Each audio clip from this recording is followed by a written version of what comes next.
فجر کے بعد سورہ یاسین پڑھنے کی فضیلت۔ فجر کی نماز کے بعد سورہ یاسین پڑھنا کیسا ہے؟ کیا یہ سنت عمل ہے؟ عبد المطلب انڈیا سے۔ مسند دارمی کی حدیث ہے کہ نبی صلی اللہ علیہ وسلم نے فرمایا جس نے صبح سورہ یاسین کی تلاوت کی تو اللہ تعالیٰ اس کے اس طرح کے الفاظ ہیں کہ اس کے سارے کام پورے ہو جائیں گے، لیکن یہ حدیث سند کے لحاظ سے بہت زیادہ ضعیف ہے۔ فجر کے بعد کون سے کام کریں؟ فجر کے بعد ایک مسلمان کی کیا روٹین ہونی چاہیے، اس پر روشنی ڈالیں۔ ابو حنین کراچی سے۔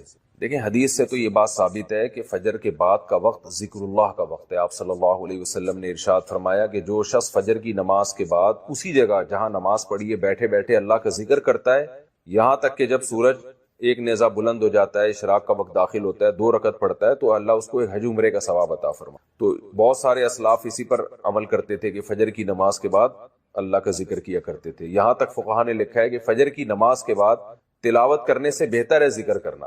تو اگر کوئی اس طرح تسبیحات نہ کر سکے تو پھر تلاوت کر لے، کیونکہ بہرحال تلاوت بھی ایک طرح کا اللہ کا ذکر ہی ہے۔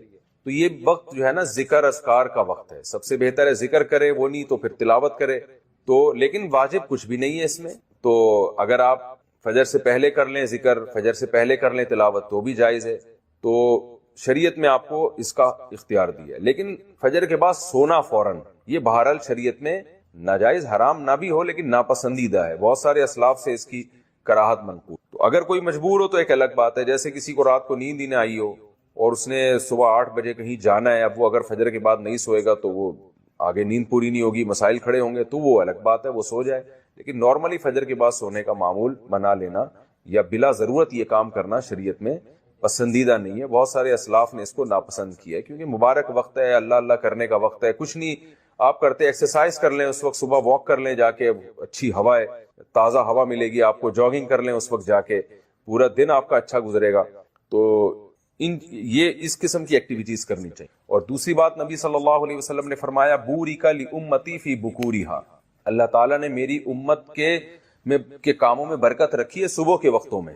تو جتنے بھی کام جو صبح کے وقت میں کیے جائیں اس میں اللہ نے برکت بہت رکھی۔ تو اس میں ایکسرسائز بھی کی جا سکتی ہے، اس میں پڑھا بھی جا سکتا ہے، کاروبار بھی کیا جا سکتا ہے۔ لوگ کہتے ہیں ہم اس وقت کاروبار کیسے کریں، دکانیں بند ہوتی ہیں، تو بھائی کاروبار کی پلاننگ کر رہے ہیں اس وقت بیٹھ کے آپ، ٹھیک ہے، دکان نہ کھولیں، کوئی ہے ہی نہیں کسٹمر آپ کراچی میں، تو آپ صبح اگر بیٹھیں گے دکان کھول کے ایک بندہ بھی نہیں ملے گا۔ لیکن ہمارے ایک دوست نے ایسا کیا، دوست تو نہیں جاننے والے تھے، انہوں نے کیا کیا، انہوں نے کہا کہ میں فجر کے بعد دکان کھولوں گا، تو اعلان کر دیا کہ جو کسٹمر فجر کے بعد آئے گا خصوصی ڈسکاؤنٹ ہوگا ان کے ساتھ۔ تو اس میں لوگ اس بہانے جلدی جلدی جانے لگے، تو وہ ان کا اتنا رش ہو گیا کہ ان کا اس طرح سے کاروبار میں جو نقصان ہو سکتا تھا اس کی تلافی اس طرح سے ہو گئی۔ تو بہت سارے طریقے، انسان جب کھوپڑی استعمال کرتا ہے تو طریقے سامنے آتے ہیں، اور کھوپڑی استعمال بھی فجر کے بعد بہت اچھے طریقے سے ہو جاتی ہے۔ بلکہ سردیوں میں تو فجر سے پہلے آپ کو کھوپڑی استعمال کرنا شروع کر دینی چاہیے، کیونکہ سردیوں میں راتیں بہت لمبی ہوتی ہیں۔ تو یہ وقت جو ہے نا انسان کا دماغ بہت فریش ہوتا ہے اور اس وقت بہت اچھا سوچ سکتا ہے، پلاننگ بہت اچھی کر سکتا ہے۔ تو یہ کام فجر کے بعد یا فجر سے پہلے یا فجر کے بعد یہ کام کرنے چاہیے۔ سورہ یاسین قرآن پاک کا دل کیوں؟ سورہ یاسین کو قرآن پاک کا دل کیوں کہا جاتا ہے، اس کی کیا وجہ ہے؟ شمائلہ سبی سے شمائلہ صاحبہ نے پوچھا ہے۔ جی یہ بھی پوچھا تھا بیچاری خاتون نے، رمضان سے 2 مہینے پہلے پوچھا ہوگا، جواب اب مل رہے ہیں ان کو۔ جی سورہ یاسین کو قرآن پاک کا دل کہا گیا ہے، جس حدیث میں ترمذی کی حدیث ہے، امام ترمذی نے اس حدیث میں لکھا ہے کہ یہ حدیث غریب ہے، لیکن دیگر جو محققین ہیں انہوں نے اس حدیث کو بالکل ضعیف قرار دیا ہے، اور بعض نے تو بالکل موضوع قرار دیا۔ تو موضوع قرار دینے والی بات تو تھوڑی مبالغہ لگتی ہے، لیکن ضعیف بہرحال یہ حدیث ہے جس میں آتا ہے کہ سورہ یاسین قرآن کا دل ہے، اور ضعیف بھی بہت زیادہ ضعیف حدیث ہے۔ تو اب جب کوئی کسی چیز کی فضیلت میں ضعیف حدیث ہوگی تو پھر اس میں علماء کی 2 رائے ہیں۔ بعض علماء کہتے ہیں کہ اس سے کوئی شرعی مسئلہ تو ثابت ہو نہیں رہا، لہذا اس حدیث کو بیان کرنے میں کوئی حرج نہیں ہے، فضائل میں ضعیف حدیث بیان کی جا سکتی ہے۔ اور بعض علماء کا موقف ہے کہ نہیں بھائی، فضائل کے باب میں بھی احتیاط کرتے ہیں کہ جی حدیث صحیح ہی ہونی چاہیے۔ تو اس میں ہمارے ہاں نا غلو بہت ہے۔ بعض لوگ کیا کہتے ہیں، کسی نے سورہ یاسین کی فضیلت میں ضعیف حدیث سنا دی تو بعض لوگ ان کے خلاف کلپ بنا کے ڈال دیتے ہیں، یہ دیکھو ان کو تو پتہ ہی نہیں حدیث ضعیف ہے اور نبی پر بہتان باندھ رہے ہیں، اور دیکھو ان کے پاس علم نہیں ہے۔ تو یہ بھی جہالت کی بات ہے، ضعیف حدیث اور موضوع میں فرق ہوتا ہے۔ تو اور بعض کیا کرتے ہیں، ان کا معیار ایسا ہوتا ہے، اتنا گر جاتا ہے کہ ان کو صحیح حدیث سے پتہ نہیں کچھ چڑ سی ہو جاتی ہے، وہ کبھی کسی موضوع پر التزام ہی نہیں کرتے کہ ہم صحیح حدیث پیش کر دیں لوگوں کے سامنے اس بارے میں. صحیح حدیث بھی ہوتی ہیں اس موضوع سے متعلق. تو اس لیے اعتدال کی رائے یہی ہے کہ آپ کا جو موقف ہے آپ وہ بیان کر دیں اور دوسرے پہ طنز نہ کریں آپ. تو ہماری رائے یہی ہے کہ جب ہمارے پاس صحیح احادیث سے اتنی چیزوں کی فضیلتیں ثابت ہیں تو ہمیں ضعیف کی طرف جانے کی ضرورت نہیں ہے. تو میرا تو طریقہ یہی رہا ہے کہ بھئی جب سورہ یاسین کے بارے میں جو یہ حدیث ہے کہ قرآن پاک کا دل ہے، یہ صحیح حدیث نہیں ہے، تو میرا موقف یہی ہے کہ اس میں احتیاط کی جائے، نہ بیان کی جائے وہ حدیث. لیکن اگر کوئی عالم یہ حدیث بیان کرتے ہیں ممبر پہ سورہ یاسین کی فضیلت میں، تو ان پہ طنز نہیں کیا جا سکتا، کیونکہ کوئی شرعی مسئلہ نہیں بیان کیا جا رہا. کیونکہ سورہ یاسین کا مضمون بہرحال اتنا جاندار، اتنا شاندار ہے کہ اس ضعیف روایت کی تائید اس سے بہرحال ہوتی ہے کہ اس کے مضمون کو جب آپ دیکھتے ہیں تو لگتا ہے کہ یہ واقعی قرآن پاک کا دل ہے. اولم یر الانسان انا خلقناہ من نطفۃ فاذا هو خصیم مبین. نبی کے پاس ایک شخص جو ہے نا قبر کی بوسیدہ ہڈی لے کر آیا اور کہنے لگا اس میں جان کون ڈالے گا. سورہ یاسین میں اللہ نے آخری رکوع نازل کیا کہ یہ انسان جو آپ کے پاس ہڈی لے کر آیا ہے یہ دیکھتا نہیں ہے ہم نے اس کو منی کے قطرے سے بنایا، اور آج یہ ہم پہ اعتراض کر رہا ہے کہ اس بوسیدہ ہڈی میں کون جان ڈالے گا. قل یحییھا الذی انشأھا اول مرہ. آپ اس سے کہتے ہیں وہی جس نے اس ہڈی کو پہلی دفعہ بنایا نا، اسی ہڈی سے پوچھیے، بتائے گی جس نے مجھے پہلی دفعہ بنایا ہے وہ مجھے دوبارہ بھی بنا سکتا ہے. تو ایسے جاندار مضامین ہے سورہ یاسین کے، تو اس لحاظ سے اس کو دل کہہ دینے میں کوئی حرج نہیں ہے. لیکن بہرحال اس بارے میں جو روایت ہے وہ کافی ضعیف روایت ہے. تو ہمارا طرز یہ ہے کہ جو صحیح احادیث ہیں، جیسے عبداللہ ابن عباس رضی اللہ عنہ سے ایک اثر منقول ہے سورہ یاسین کی فضیلت میں، صبح و شام پڑھنا چاہیے سورہ یاسین کو. تو ایسے صحیح روایات کا اگر ہم التزام کریں تو یہ زیادہ بہتر ہے.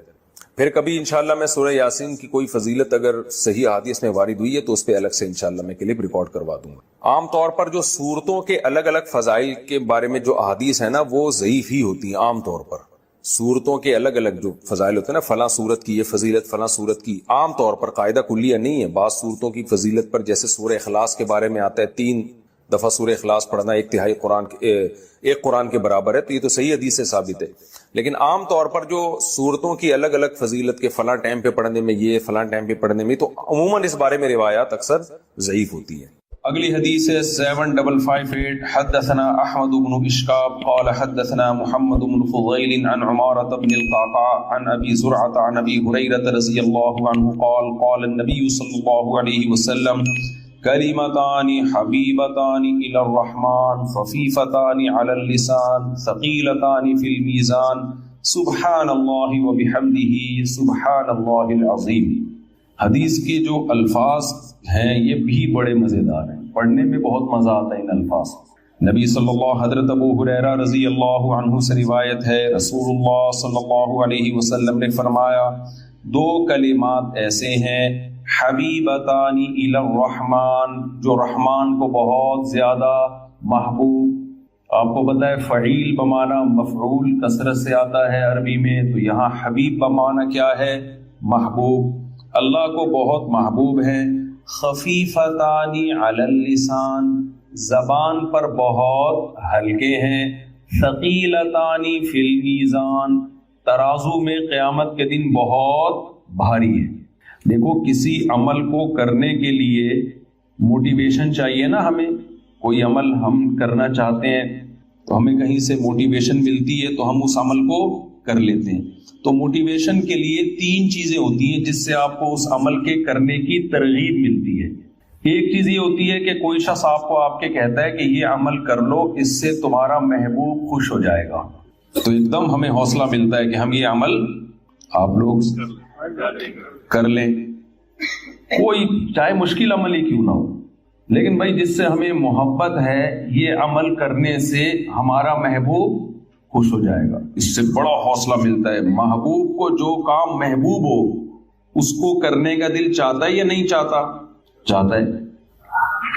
بعض دفعہ اس سے انسان کو موٹیویشن ملتی ہے، حوصلہ ملتا ہے. بھائی یہ تمہارے محبوب کو اس سے محبت تو نہیں ہے، لیکن اس کے کرنے سے تمہیں فائدے بہت حاصل ہوں گے. آپ کوئی کام کرتے ہیں جس پہ آپ کو پیسے بہت مل رہے ہوں، بڑی مشکل جابس آتی ہیں، لیکن لوگ اس لیے کر لیتے ہیں کہ اس میں تنخواہ بہت زیادہ ہے، پیسے بہت زیادہ ملیں گے، مشکل جابس بھی کر لیتے ہیں لوگ. اس سے بھی انسان کو موٹیویشن ملتی ہے. اور رکاوٹ کیا چیز ہوتی ہے کہ وہ عمل مشکل بہت ہے. تو یہ رکاوٹ بھی اگر دور کر دی جائے تو پھر اس عمل سے کوئی چیز رکاوٹ بنتی ہے؟ یقیناً نہیں بنتی. تو نبی صلی اللہ علیہ وسلم نے فرمایا سبحان اللہ و بحمدہ سبحان اللہ العظیم. یہ دو عمل ایسے ہیں کہ ہمارا محبوب اللہ ہے. تو یہ دو کلمات اللہ کو بہت محبوب ہیں. تو مسلمان کے لیے اس کلمے کو زبان سے بار بار دہرانے کے لیے اتنی ترغیب کافی ہے کہ ہمارے محبوب اللہ ہے، اس اللہ کو یہ کلمات بہت زیادہ محبوب ہیں. یہ کافی ہے. بہت سے علماء اکابر ایسے گزرے ہیں جنہوں نے کسی عمل کو صرف اس لیے کیا کہ نبی صلی اللہ علیہ وسلم کو یہ پسند تھا، حالانکہ اس میں کوئی الگ سے ثواب نہیں تھا. حضرت انس بن مالک رضی اللہ تعالی عنہ، صحیح حدیث، کدو بنا ہوا تھا، کدو کا سالن. انس بن مالک برتن بار بار گھما گھما کے نا اس میں کدو تلاش کر رہے تھے سالن میں. ایسا ہوتا ہے نا آج کل سالن میں جیسے بوٹیاں تلاش کی جاتی ہیں، تو حضرت انس بن مالک کیا تلاش کر رہے تھے؟ کدو. پھر فرمایا کہ مجھے اس سے اس لیے محبت ہے کہ رسول اللہ صلی اللہ علیہ وسلم کو کدو سے، لوکی سے محبت تھی.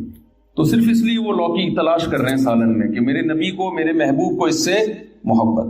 تو انسان کو جس سے محبت ہوتی ہے عام طور پر اس کی محبوب چیزوں سے بھی محبت ہو جاتی ہے. تو امام بخاری رحمہ اللہ تعالی یہ کلمہ لے کر آئے حبیبتان الی الرحمن. بھائی یہ سبحان اللہ و بحمدہ دو کلمات ایسے ہیں جو اللہ کو بہت زیادہ محبوب ہیں. تو بس اتنا ہی کافی ہے مسلمان کے لیے کہ ان کلمات کا کثرت سے اپنی زبان سے ورد کیا کرے. میں طلبہ سے ہٹ کر تھوڑا سا عوام سے بھی تھوڑا سا خطاب کر رہا ہوں نا. آپ کو پتا ہے آج لوگ جن چڑیل بھوت بھگانے کے لیے پتہ نہیں کتنے لاکھ دفعہ وظیفے پڑھ رہے ہوتے ہیں. بچیوں کی شادی نہیں ہو رہی، کسی نے بتا دیا یہ کلمہ پڑھو. روزگار نہیں مل رہا، کسی نے بتا دیا یہ والا کلمہ پڑھو.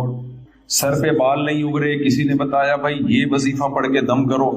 ہے بھائی، لیکن مسلمان کے لیے کسی کلمے کو زبان سے دہرانے کے لیے، کسی کلمے سے محبت کے لیے ان تکلفات کی ضرورت نہیں ہے. اتنا کافی ہے کہ یہ کلمات کس کو محبوب ہیں؟ اللہ. بس اس لیے سے پڑھے ہوں. آج ذکر کرنے والے بہت لوگ ہیں لیکن صرف اس لیے کہ اللہ خوش ہوتا ہے. تو ایسے لوگ مارکیٹ میں کیا چل رہے ہیں؟ شارٹ چل رہے ہیں.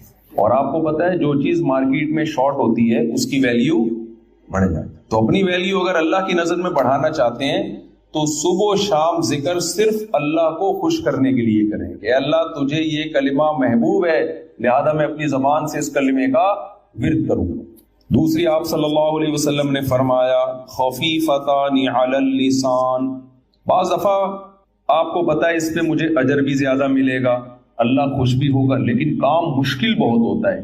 اللہ کی راہ میں جہاد کرنے کا بہت اجر، اللہ بہت زیادہ خوش بھی ہوتا ہے، لیکن کام آسان کام ہے، بہت مشکل.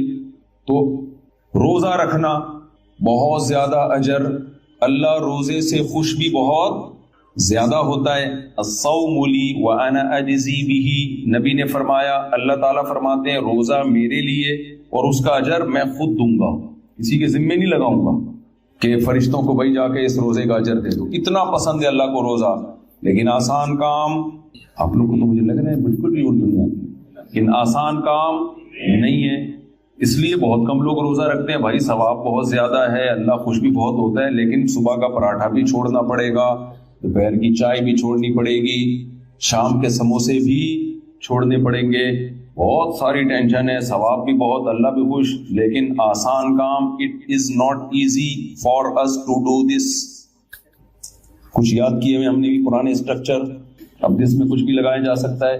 It is too difficult for us to perform روزہ.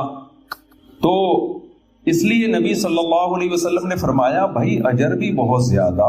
اچھا، نماز اللہ کو سب سے زیادہ محبوب، لیکن اللہ نے خود فرما دیا وَإِنَّهَا لَكَبِيرَةٌ إِلَّا عَلَى الْخَاشِعِينَ. یہ بہت مشکل ہے سوائے ان لوگوں پر جو اللہ کا خوف ہے دل کے دلوں میں. لیکن نارملی نماز پابندی سے پڑھنا آسان کام نہیں ہے.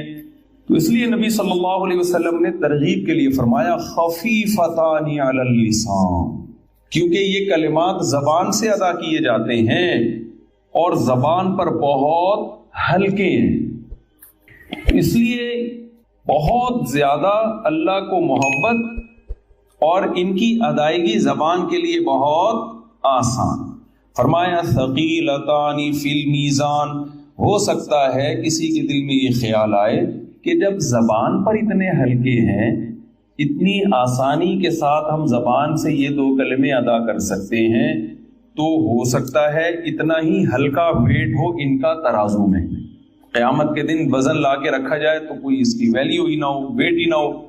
تو آپ نے فرمایا ثقیلتان فی المیزان، جب ترازو قیامت کے دن اعمال کا لگے گا تو ان میں یہ کلمات بہت زیادہ وزنی ہوں گے، بہت نیچے جھکا دیں گے۔ یہ 2 کلمات کیا ہیں؟ سبحان اللہ و بحمدہ سبحان اللہ العظیم۔ آپ اگر قرآن و سنت میں غور کریں گے، قرآن میں یا احادیث میں، تو سبحان اللہ اور الحمدللہ ان کلمات کی فضیلت سب سے زیادہ ملے گی۔ اس کی وجہ کیا ہے؟ دیکھیں، جب ہم کسی کی تعریف کرتے ہیں تو تعریف کرنے کے 2 طریقے ہوتے ہیں۔ ایک، اس پر جو غلط الزامات لگے ہیں ان الزامات کو اس سے بری کر دینا۔ یہ تو ان لوگوں کی فیت کو ہمیں تو زبردستی ان چیزوں میں دھکیلا گیا ہے، ڈالا گیا ہے۔ یہ ہمارا ٹاپک تھوڑی ہے، اگر یہ ٹاپک ہوتا میں 4 شادیوں پہ کتاب لکھتا۔ پھر بولو بھائی، ہم تو دیکھ رہے تھے بیوہ عورتیں تباہ ہو رہی ہیں، برباد ہو رہی ہیں، کنواری لڑکیاں برباد ہو رہی ہیں، تو ان کو کیا اس ٹاپک سے کہ یزید رحمت اللہ علیہ لعنت اللہ، کہہ رہے بھائی ہمارا گھر بساؤ یار، بھاڑ میں جائے وہ، ہمیں کیا کرنا ہے اس سے۔ آپ نے ان کے لیے کیا کیا ہے؟ قوم میں رشوت کس قدر پھیل رہی ہے، تبلیغی جماعت کو 100 بار سلام، کتنے لوگوں کی زندگیاں انہوں نے تبدیل کر دی۔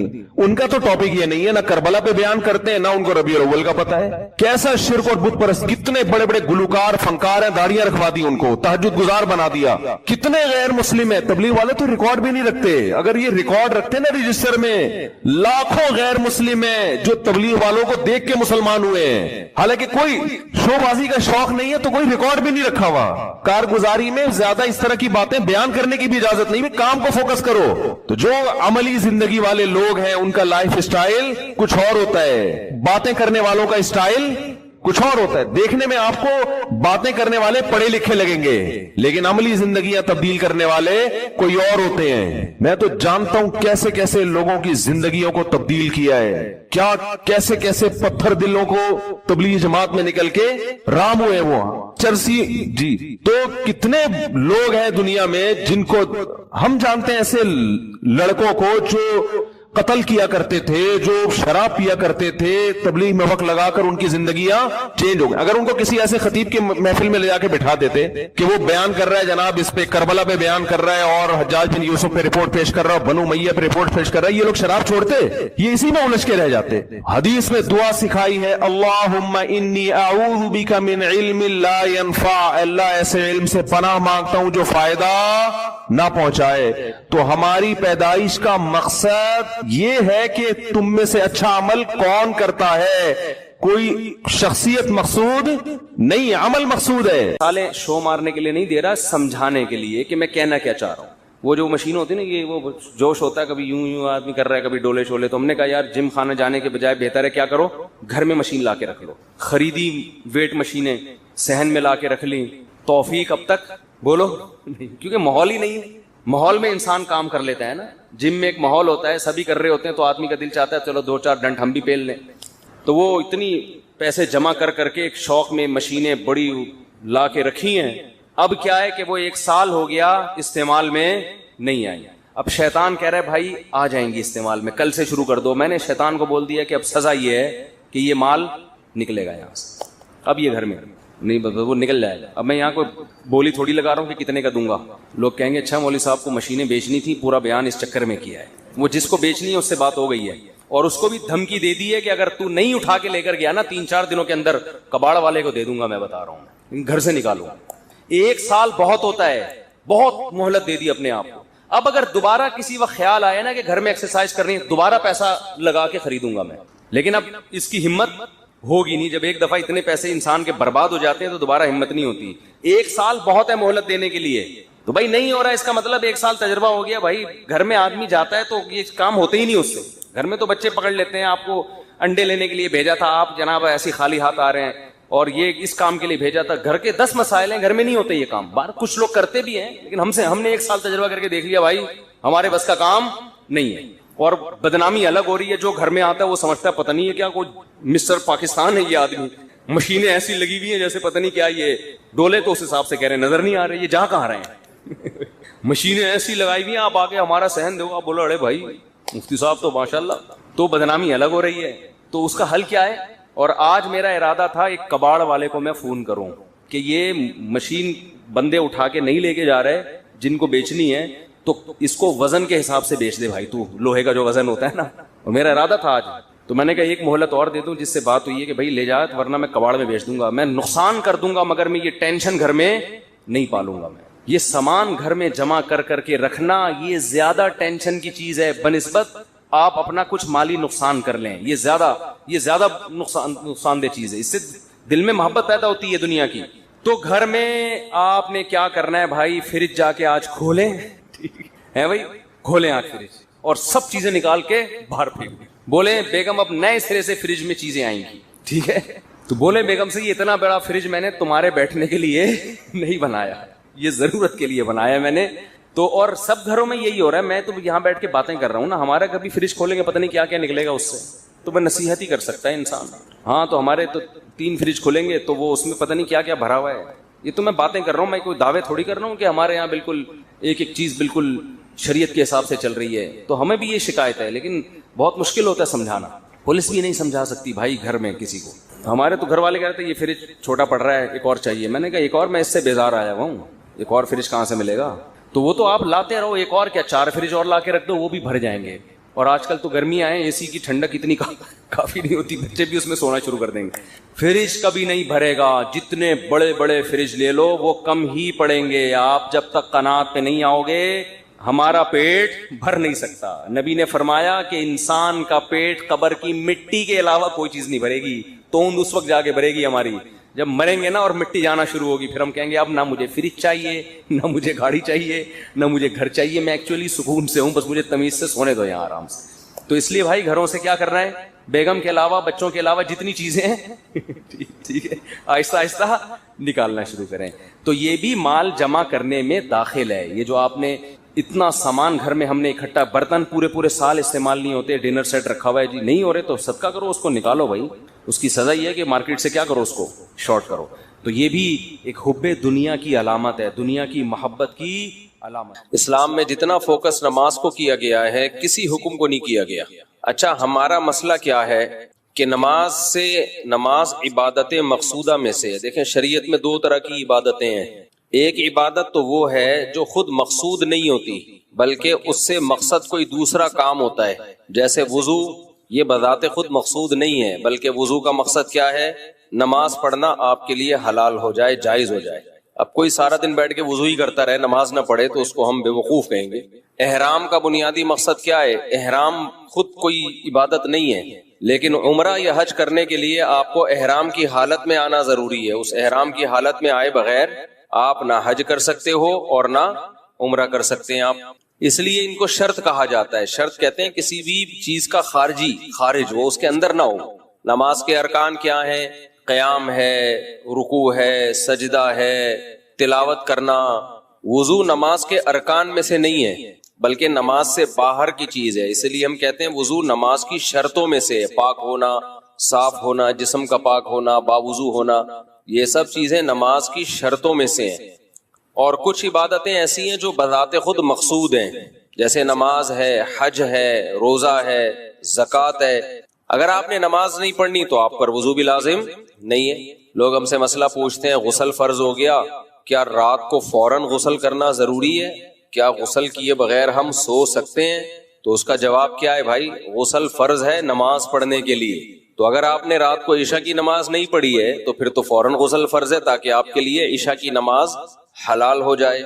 اور اگر آپ نے نماز پڑھ لی ہے تو فجر کی نماز میں ابھی 5, 6, 7, 8 گھنٹے باقی ہیں, تو فوری غسل کرنا فرض نہیں ہے, کیونکہ غسل عبادت مقصودہ میں سے نہیں ہے. غسل جو فرض غسل ہوتا ہے وہ کیا اس لیے جاتا ہے تاکہ آپ کے لیے فجر کی نماز پڑھنا حلال ہو جائے. تبھی جو پوستی لوگ ہیں فجر پڑھتے ہی نہیں ہیں, وہ 11 بجے اٹھ کے غسل کر رہے ہوتے ہیں, اور زیادہ پوستی پن پہ آپ آ جائیں تو کرتے ہی نہیں ہیں وہ. تبھی غیر مسلموں میں یہ غسل جنابت نہیں ہوتا.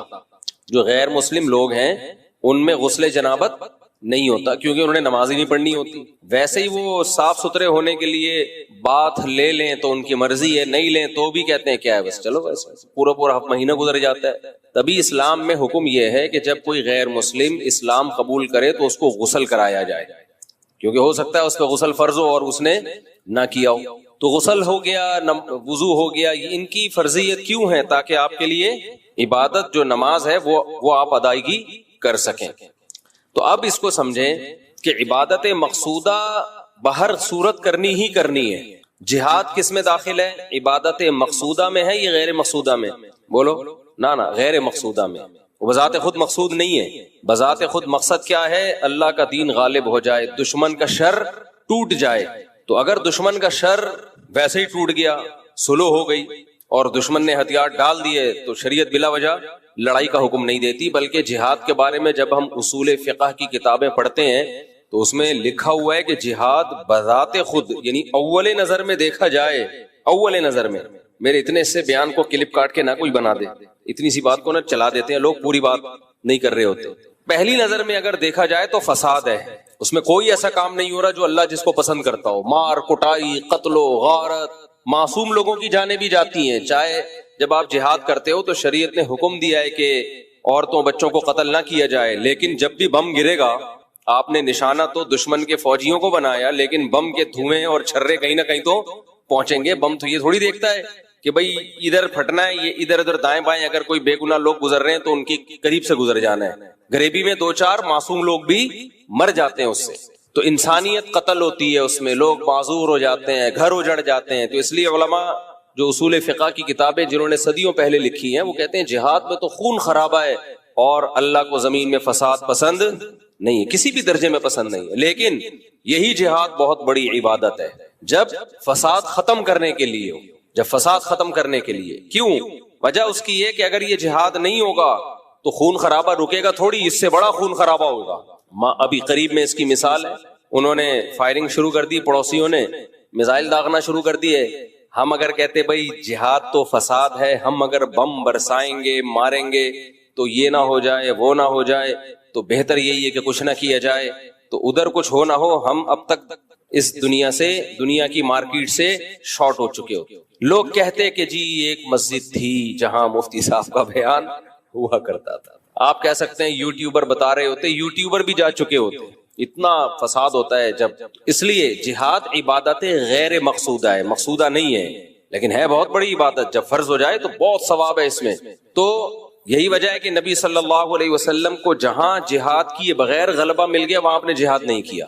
طائف والے آئے, انہوں نے کہا ہم لڑنا نہیں چاہتے, آپ سے سلو کرنا چاہتے ہیں اور ہم آپ کے مذہب کو بھی قبول کر رہے ہیں, اسلام کو بھی, لیکن چند چیزیں جو ہے اس پہ کمپرومائز کریں. تو جو اسلام کی بنیادی چیزیں تھیں اس پہ تو آپ نے کمپرومائز نہیں کیا. جیسے انہوں نے کہا ہم شراب ہمارے لیے حلال ہوگی, فرمایا نہیں یہ نہیں ہو سکتا, یہ تو اسلام کی بیسک چیزیں ہیں نا, یہ نہیں ہو سکتا. ایک قبیلے سے آپ کا معاہدہ ہوا, انہوں نے کہا کہ ہم جو جزیہ دیں گے لیکن اس کو جزیہ کا نام نہیں دیں گے. تو حضرت عمر نے فرمایا ہم اس کو جزیہ سمجھیں گے, تم اس کو کچھ بھی نام دے دو, نام میں کچھ بھی نہیں رکھا, آپ اس کو کوئی بھی نام دے دو. تو آج ہمارے دینداروں میں ایک مسئلہ یہ بھی ہے کہ وہ ایک چیز کو پکڑ کے بیٹھ جاتے ہیں, یہ نہیں دیکھتے کہ شریعت کا اس سے مقصد کیا تھا. 2 انتہائیں ہیں ہماری سوسائٹی میں. ایک انتہا تو ان اسکالرز کی ہے جنہوں نے دین کا بیڑا ہی غرق کر دیا. انہوں نے جو عبادت مقصودہ تھی اس میں بھی تحریف کر دی. انہوں نے کہا ایکچولی روزے کا حکم تو اصل میں اس لیے تھا کہ تمہارے اندر تقویٰ پیدا ہو. تو ایکچولی وہ صبح سے میں نے چائے نہیں پی, ایک دفعہ بن کے آئی چائے, دوبارہ میں نے بھیجی ہے اس لیے دیر ہو گئی, دوبارہ ڈانٹ کے بھیجی ہے. اس کو چائے بولتے ہیں, میرے بچے نے بنائی چائے, میں نے اس کو چائے بولتے ہیں, اب بنا کے لائے چائے. یہ کٹ کر دینا, بیان سے کٹ کر دینا. وہ ایک میم دیکھی آپ لوگوں نے, ایک میم بڑی آ رہی, مجھے بڑے مزے آتی لگتی ہے. ایک لمبی لمبی پھینک رہا, دوسرا ایسے سڑپے مار کے چائے پی رہا ہے اور ایسے لگ رہا ہے جیسے بہت غور سے اس کی بات سن رہا ہے, اور وہ بڑی لمبی پھینک رہا ہوتا ہے. بھائی ویڈیو نہیں بنایا نا, بس جزاک. تو ایک غربت میں, انتہائی غربت میں حضرت فرماتے ہیں میں یہ نہیں سمجھتا تھا کہ مجھے صبر کا ثواب حاصل کرنا ہے, نہ فرمائے تو بڑا خطرناک ہو جائے گا. جب کوئی ٹینشن میں ہوتا ہے تو ہم کہتے ہیں صبر کرو ثواب ملے گا, ایسا ہی ہوتا ہے نا. تو حضرت فرماتے ہیں اس غربت میں یہ نہیں سوچتا تھا کہ میں صبر کروں گا تو ثواب ملے گا. فرمایا نا, مجھے تو لگتا